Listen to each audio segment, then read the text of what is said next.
బాబోయ్, వర్షం కురిస్తే చిరాకొస్తోంది. 20 నిమిషాల్లో ఇంటికి వెళ్లాల్సిన సమయం కాస్త 2 గంటలు పట్టేస్తోంది.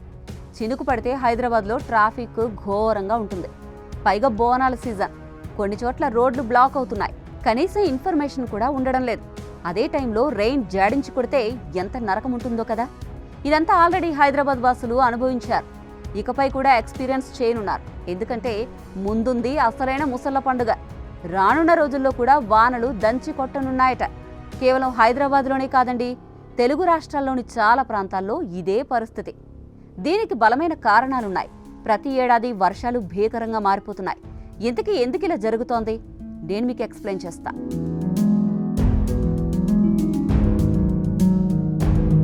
మనకు కనిపించే ఈ భారీ వానల వెనుక అసలు కారణం భూమి వేడెక్కడం.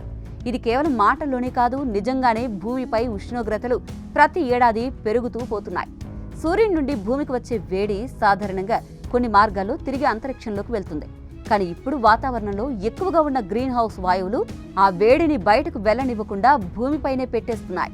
దీని కారణంగా భూమి మునుపటి కన్నా వేడిగా మారిపోతుంది. భూమి వేడిగా మారినప్పుడు సముద్రాలు, నదులు, చెరువులు అన్నీ వేడెక్కిపోతాయి. అప్పుడు ఆ నీటి నుంచి ఆవిరి ఎక్కువగా ఎగిరిపోతుంది. మనం ఎప్పుడు అనుభవించే తేమ అదే. ఆ తేమ ఆకాశంలోకి చేరి మేఘాలుగా మారుతుంది. ఈ మేఘాలు ఒక్కచోట ఎక్కువగా పేరుకుని కిందికి వర్షంగా కురుస్తాయి. భూమి వేడి పెరిగితే ఆకాశంలో తేమ కూడా పెరుగుతుంది. తేమ పెరిగితే మేఘాలు ఎక్కువగా ఏర్పడతాయి. మేఘాలు ఒక స్థాయికి మించి దట్టంగా మారినప్పుడు అవి ఒక్కసారిగా కిందకి దూసుకొస్తాయి. అదే ఉగ్రవర్షం. అంటే భూమి ఎక్కువగా వేడెక్కినప్పుడు ఆ వేడిని తగ్గించుకోవడానికి ప్రకృతి ఎక్కువగా నీటిని ఆవిరిగా మారుస్తుంది. ఆ ఆవిరి చివరగా మన మీదే వర్షంగా వస్తుంది.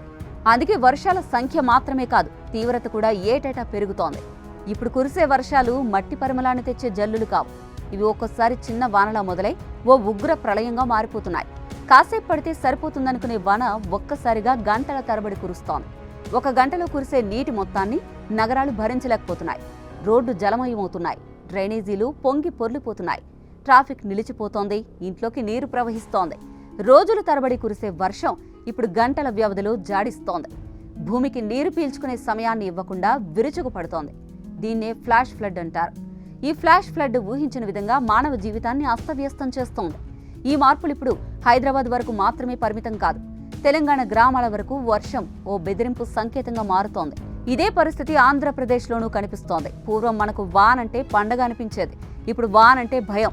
ఇంటికి ఎలా వెళ్ళాలి అనే టెన్షన్. స్కూల్స్ మూసేస్తారా అనే ఆలోచన ఒకవైపు. ఇక ఇదంతా టీజర్ మాత్రమే.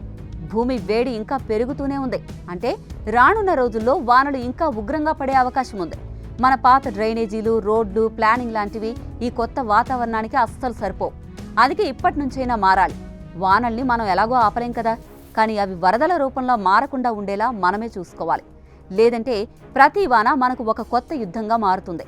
ప్రతి చినుకు మన సిస్టంకి ఒక పరీక్షగా నిలుస్తుంది. ఒక్క మాటలో చెప్పాలంటే మనకిప్పుడు వాన అంటే చల్లదనం కాదు, వాన అంటే ఒక సవాల్. ఈ సవాళ్లను ఎదుర్కోవడం మన బాధ్యత. ఇంతకీ మొత్తం ఎపిసోడ్పై మీరేమంటారు? మీ అభిప్రాయాన్ని కామెంట్ చేయండి.